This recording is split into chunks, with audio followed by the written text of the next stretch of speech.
Bonjour et bienvenue sur Contrevent Blog Pop, la culture pop. Aujourd'hui un gros morceau, donc je vais essayer de faire une sélection, ma sélection à moi, des séries TV, des meilleures séries TV. Alors évidemment il y en a énormément, il y a une foultitude de séries qui sortent tous les ans. L'objectif ça va être de faire une sélection entre les anciennes qui sont un peu cultes et que tout le monde voilà, devrait avoir vu et aimerait bien voir, et puis les nouvelles, voilà, un petit peu. C'est quoi une bonne série? C'est une série qui, pour moi, a un début et une fin. Donc les séries arrêtées, déjà, elles partent avec un sérieux handicap. Voilà, il y a beaucoup de séries qui sont arrêtées. Mais là, une série, un début et une fin, ouais, de qualité. Donc on commence tout de suite parce qu'il y a pas mal de choses à voir avec les vieilles séries, hein, enfin les vieilles, les plus anciennes. Moi, c'est une des séries qui m'a donné envie de continuer à voir ça. C'est Twin Peaks, la série de David Lynch. Si vous aimez les enquêtes policières, l'ambiance un peu trouble, voilà, une enquête avec un agent du FBI qui va dans un village, une petite ville où il y a eu une lycéenne qui a été assassinée. Donc voilà, Twin Peaks, deux saisons terribles, surtout la première saison.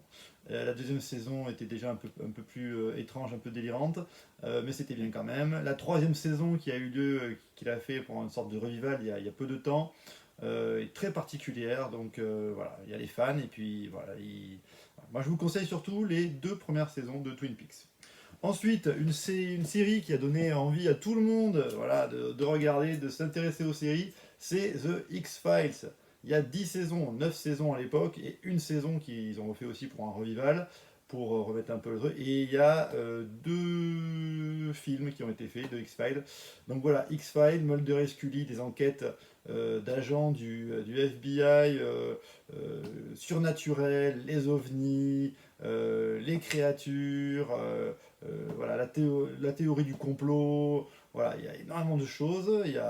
Tout n'est pas super, mais en tout cas, voilà, The X-Files, c'est absolument terrible pour ceux qui ont envie de s'y coller. On continue. Si vous aimez un petit peu le surnaturel, voilà, le fameux Lost. Voilà, Lost, c'est 6 saisons. Euh, voilà, un avion qui se crache sur une île avec des survivants, on ne sait pas ce qui se passe, si ils sont morts, c'est l'au-delà, si ils sont perdus, voilà, il se passe des phénomènes étranges. Voilà, bien sûr, la fin de la série a été très décriée. Voilà, c'est une série de Damon Lindelof qui a fait The Leftover, qui a fait d'autres séries, qui a une écriture très particulière. Enfin, en tout cas, Lost, même si la fin est particulière, c'est quand même des mystères à n'en plus finir. Voilà, une superbe série qui a été une des plus connues. Moi, je vous la recommande, vraiment, voilà, Lost. Ensuite, vous aimez les polars, les policiers, l'action, voilà. Kiefer Sutherland 24 heures chrono en français. Voilà, c'est un agent contre-terrorisme qui sauve le monde à chaque saison. Donc 24, il y a je ne sais plus combien, 9 saisons. Voilà, il force Jack Bauer, il sauve 9 fois le monde des terroristes. Mais alors il y a toujours des traites, des complots, des rebondissements, ça va à une vitesse folle. Donc le concept c'est un épisode qui dure 24 heures. Voilà, il y a 24 épisodes d'une heure et chaque heure fait 24 heures. Donc c'est le concept et ça marche très bien. C'est de l'action, on est à fond dedans. Donc 24 ça c'est à voir absolument. On s'en lasse pas. Voilà. Ensuite, vous aimez toujours les enquêtes réalistes pour ce coup, ouais, beaucoup moins d'action, beaucoup plus réaliste sur la drogue, sur le quotidien des policiers à Baltimore, sur écoute, The Wire en anglais, voilà, qui a été une série qui est en 5 saisons, qui a été vraiment reconnue par la critique et qui figure toujours parmi les meilleures séries sur écoute. Vous ne serez pas déçus, voilà, c'est du costaud. Les personnages sont très bien écrits, on voit le quotidien des policiers et aussi de l'autre côté des voyous, des dealers. Donc voilà. Voilà, ça c'est pour les séries un petit peu plus anciennes. Alors bien sûr, on ne peut pas passer à côté si on parle des grands classiques des Sopranos. Voilà, les Sopranos, la famille de la mafia, voilà, avec un petit côté humoristique. James Gandolfini, voilà. Donc ça, c'était aussi une des séries, il y a un paquet à voir. À voir. Si vous aimez toujours le registre policier très cru, très dur, The Shield. Alors The Shield, il y a exactement 7 saisons. The Shield, c'est un flic pourri. Pour lui, toutes les méthodes sont bonnes pour réussir. Voilà, donc il fait des combines de partout, il est terrible. Vic Mackey, je m'en souviens encore. Et vraiment, ça, c'est. Alors évidemment, c'est très dur, c'est violent. Il y a Kurt Sutter qui a écrit dedans, voilà, l'auteur de Son of Anarchy, Les Motards, qui est aussi une série super que je vais vous montrer.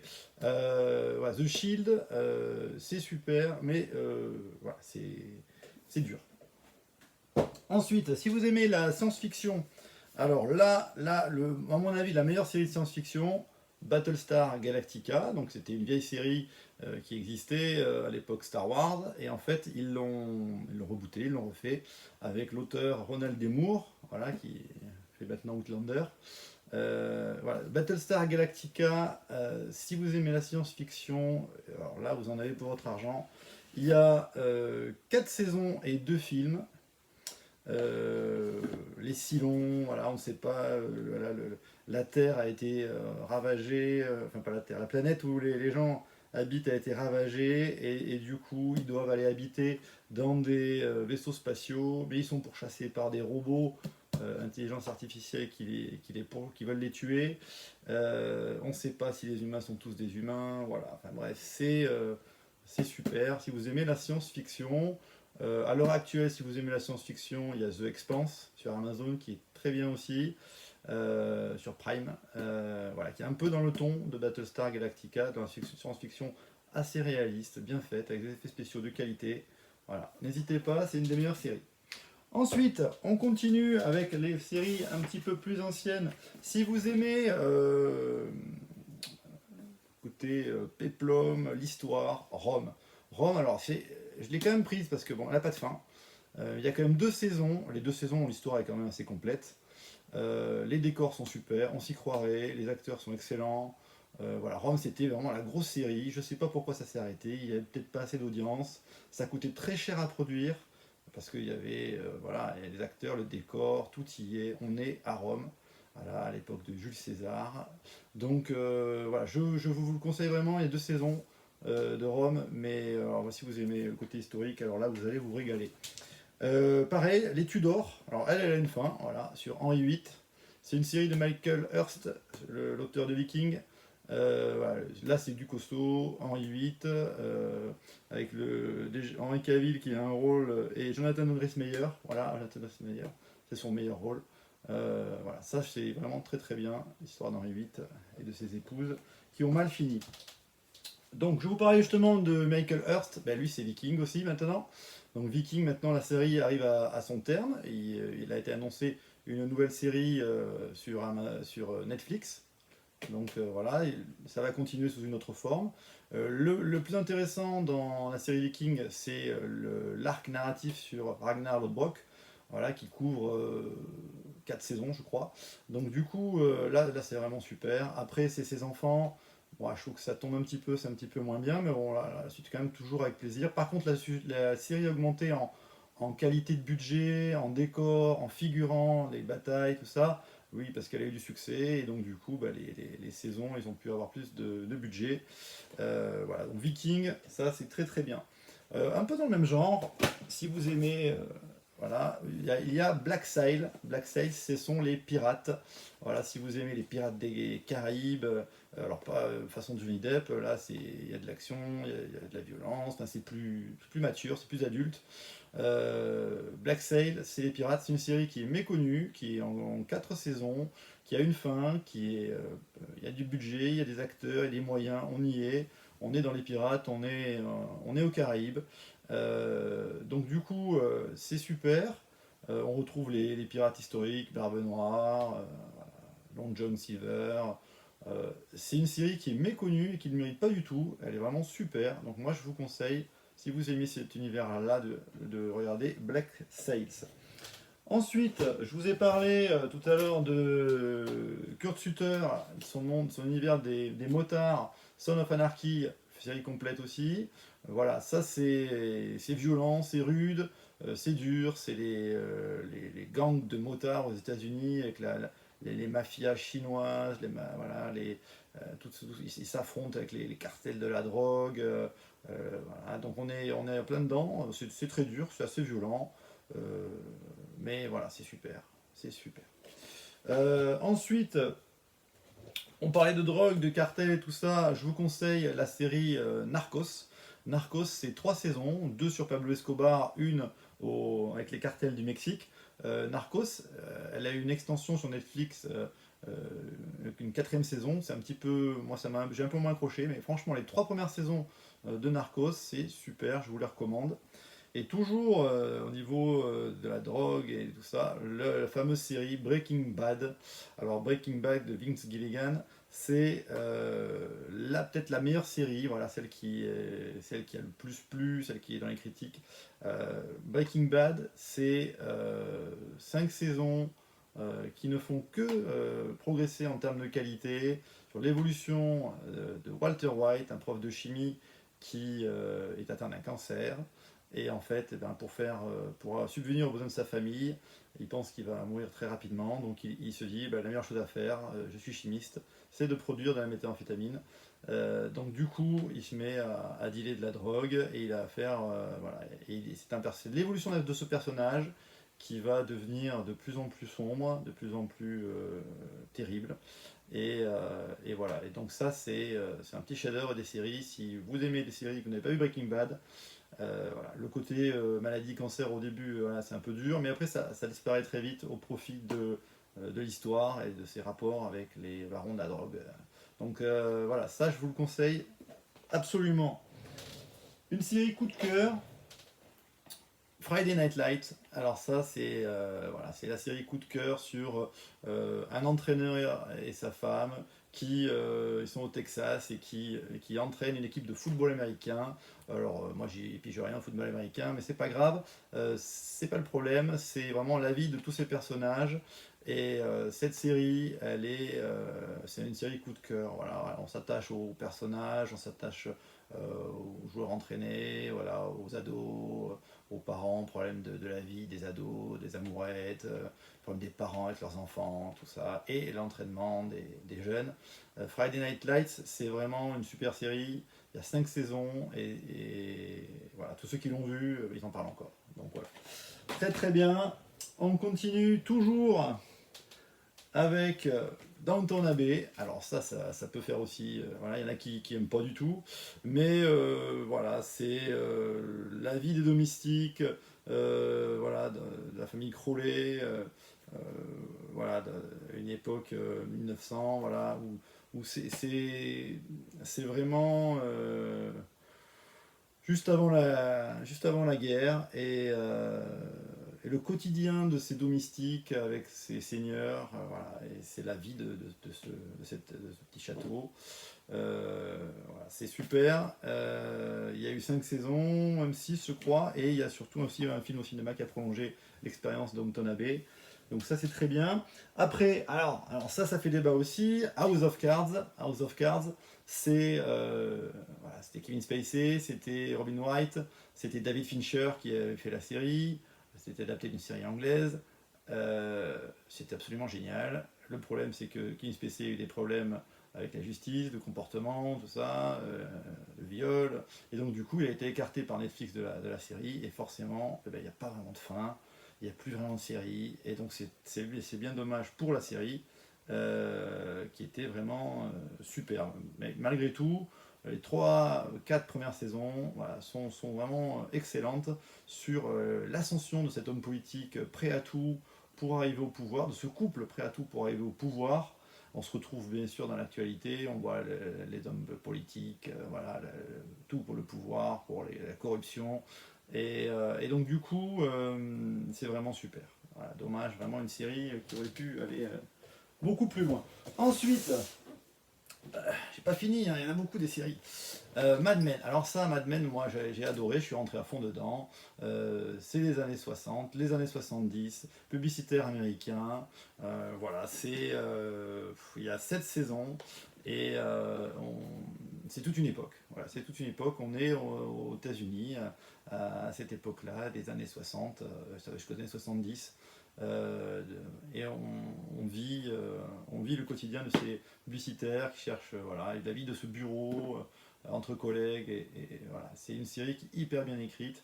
Il n'y a pas d'action, il y a pas de magie, il n'y a pas de surnaturel. Voilà. C'est la vie de tous les jours.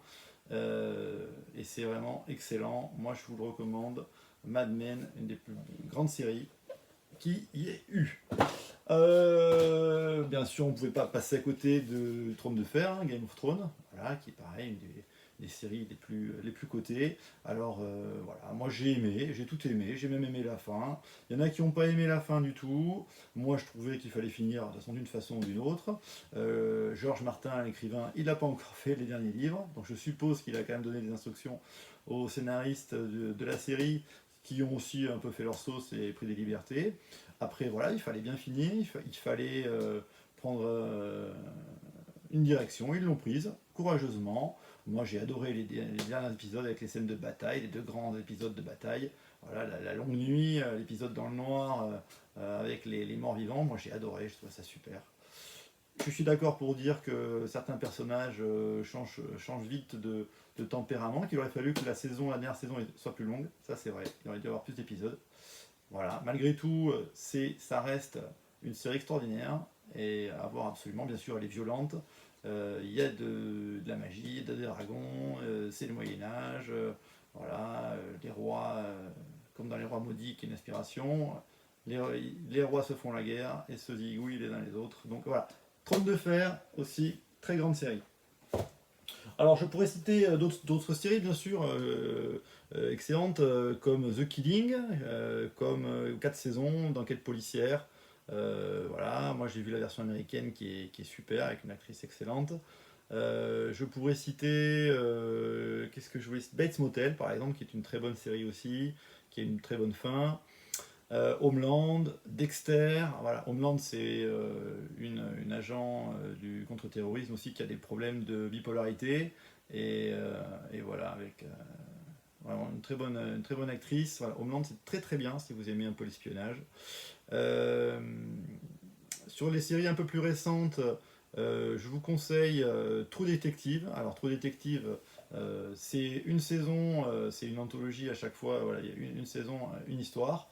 La première saison avec Woody Harrelson et Matthew McConaughey, c'est absolument génial. Donc True Detective saison 1, si vous aimez les enquêtes, avec voilà, un crime, une ambiance dans les bayous en Louisiane, voilà, c'est super. True Detective saison 1, à voir absolument. La saison 2, particulièrement ratée, donc on passe dessus. Et la saison 3, qui a un petit lien avec la saison 1, voilà, est excellente aussi, avec un peu le même type d'enquête sur plusieurs années, des histoires non élucidées. Donc voilà, saison 3 et saison 1, très bien, je vous les conseille. Ensuite, une série qui est excellente, c'est Fargo. 3 saisons, 3 saisons qui ont 3 histoires différentes, mais qui sont absolument réussies. Voilà, c'est de l'humour noir, c'est inspiré du Fargo, le film des frères Cohen. Donc voilà, Fargo, je vous le conseille comme une des meilleures séries aussi à voir absolument. Si vous aimez le côté un peu décalé des frères Cohen, là, vous allez vous régaler. The Handmaid's Tale, la servante écarlate. Alors là, vous n'allez pas rigoler du tout. C'est une dystopie qui est adaptée d'un livre de Margaret Wood, je crois. Voilà, un univers où des extrémistes religieux ont pris le pouvoir et ont réduit les femmes au rang d'esclaves. Voilà, elles ne servent plus qu'à certaines tâches très très spécifiques, comme faire des enfants. Voilà, c'est très dur, c'est très violent psychologiquement. L'actrice est absolument extraordinaire. Voilà, je vous recommande Zone Mental. Si voilà, faut subir la torture. Voilà, c'est pas très rigolo, mais c'est excellent. Ensuite, dans les nouvelles séries, Stranger Things, voilà, hop, le t-shirt. Donc Stranger Things, c'est un peu le côté Spielberg, le côté Goonies, le côté Stephen King de ça. C'est voilà, toute notre enfance, les années 80, les références aux films qu'on a adorés. Voilà. Les deux premières saisons étaient bien, mais j'ai trouvé la dernière saison, la saison 3, absolument excellente en termes de rythme, de comédie, entre surnaturel, horreur et comédie. Ils ont vraiment trouvé un mix parfait. Moi j'ai adoré. Donc Stranger Things, voilà, si vous aimez ce côté-là, référence années 80, un peu culture pop, tout ça, vous allez adorer. The Terror c'est une série qui est adaptée du livre de Dan Simmons. Alors, pour l'histoire d'un bateau d'exploration dans les années 1900 qui cherchait le passage en Antarctique et qui restait coincé dans les glaces. Et là, ils ont plusieurs problèmes, ils n'ont plus de nourriture, ils commencent à mourir de faim, et en plus, il y a quelque chose qui attaque les marins qui disparaissent les uns après les autres, une créature apparemment, et voilà. Et donc ça, c'est absolument génial. The Terror, il y a une saison, c'est vraiment à voir et à lire. Big Little Lies, c'est une série aussi qui est récente, avec Nicole Kidman, Reese Witherspoon, il y a même Glenn Close maintenant qui joue dans la série. Non, c'est pas Glenn Close, je me trompe. Enfin bref. Donc du coup, Big Little Lies, c'est une super série. Il y a 2 saisons. La saison 1 est absolument excellente. La saison 2, finalement, il ne se passe pas grand-chose. C'est les conséquences de la saison 1. À voir si ça s'améliore. S'il retrouve une intrigue, mais Big Little Lies, en tout cas, si vous voulez voir une saison, elle est un peu Desperate Housewives, mais un peu plus dure, un peu plus enquête, voilà. Desperate Housewives, c'était plus du côté comique. Je vous conseille aussi Better Call Saul. Better Call Saul, c'est un spin-off de Breaking Bad. Oui, c'était Meryl Streep tout à l'heure sur Big Little Lies, ça continue à tourner. Big Little Lies, non, Better Call Saul, c'est un spin-off de Breaking Bad, donc qui suit les aventures de Saul Goodman. Saul Goodman, c'est l'avocat véreux de Walter White dans Breaking Bad, et donc en fait, ils ont fait un préquel de Breaking Bad sur comment Saul Goodman devient cet avocat véreux. Voilà, on retrouve des personnages qu'on retrouvera dans Breaking Bad, tout ça. Le rythme est assez lent, posé, voilà, c'est tranquille, mais c'est très bien écrit et ça monte en puissance. Un peu comme Breaking Bad d'ailleurs. Si vous aimez les séries les plus récentes, il y a une série sur les super-héros qui a eu beaucoup de succès, qui a eu du retentissement cette année, ça s'appelle The Boys. Voilà, il y en avait un peu marre des super-héros dans tous les sens, les Marvel et tout ça. Donc là, la série est sympa parce que ça part du principe que les super-héros sont pourris, profitent de leur pouvoir, ils ne calculent absolument pas les humains, les victimes voilà, de leurs actes, ils s'en fichent absolument, ils sont horribles. Et donc du coup, il y a une équipe qui se monte de gens qui ont été, voilà, qui ont été victimes un peu de ça, pour les tuer, pour leur faire la chasse. Et du coup, c'est de l'action, c'est assez violent, c'est assez rigolo, c'est sympa à voir. Une série aussi qui était ambitieuse avec Orlando Bloom et Cara Delevingne, c'est Carnival Row. Créer un univers, voilà, de fantasy avec des créatures, avec un univers un peu steampunk. C'était pas évident du tout, et la saison 1 est, moi je trouve, assez réussie. Voilà, à voir. Carnival Row, ça c'est sur Amazon Prime. Bien sûr, on ne peut pas finir ces dernières séries récentes sans parler de Tchernobyl, la mini-série sur la catastrophe de Tchernobyl. Voilà, qui a que 6 épisodes, d'une heure à peu près. C'est une série complète, une histoire, c'est fait froid dans le dos, c'est pareil, c'est pas pour les insensibles. C'est la catastrophe nucléaire de Tchernobyl. Voilà, parfaitement raconté. Bien sûr, il y a d'autres séries qui sortent tout le temps, hein, voilà, j'en ai oublié forcément tout plein. Voilà, n'hésitez pas dans les commentaires à partager, à indiquer les séries que j'ai oubliées ou que vous aimez. Ça sera l'occasion d'en discuter. Voilà, les toutes nouvelles qui sortent, le Sorcerer, le Witcher, il y en a plein, ça n'arrête pas toutes les semaines. On peut plus suivre. Voilà, je sais très bien qu'il y en a il faut les avoir toutes vues. Moi, par exemple, Peaky Blinders, qui est une série absolument recommandée par tout le monde, je ne l'ai pas encore entièrement vue. Voilà, donc je vous souhaite une bonne journée et puis à bientôt. Allez, au revoir.